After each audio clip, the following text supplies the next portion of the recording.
I look good. Okay, on the street and I got my swag on. Дахиад шин мод тарих гэж хурж ирсэн байна. Тэгээ мод сонгож авсан байгаа. Тус мод нь яагаад сонгож авсан бэ гэх юм бол өөрөөсөө айгүй гоё үнээр ялгаруулдаг. Мөн айгүй гоё дэлбэлтгээрээ онцлогтой. Тэгээ одоо яг хашаанд тарихад тохиромжтой модуудын нэг байгаа. Йоо. Газрын ястай амар хатуу юм хоёроо. Одоо би нөхрийн нөхцөлч өгдөө. Танаа ахын хашаа чи ер нь айгүй олон гоё модтой юм тий. Харин тийм манайх чи 15 жил мод тарьж байгаа. Нийт 1000 гаруй мод байгаа. Ааха. Тэгээ яг ахын хашаанд болохоор яг монс мод байдаг байхгүй юу? Тийм болохоор яг бас төрлийн нэмгээд шинэ мод тарья гэж бодоод. За хоёулынх нь яг монс модны хувьд гэх юм бол нэг диаметр нь 50 орчим сантиметр. Гүн нэг 30-аас 40 орчим байх болох байхаа. Энд нь одоо шууд хийх үү?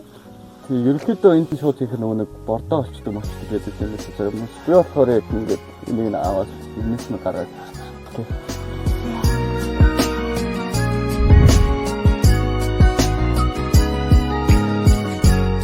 Модтай хашаа хайрлагчийн нэгтэйшээ үзүүлсэн харагддаг.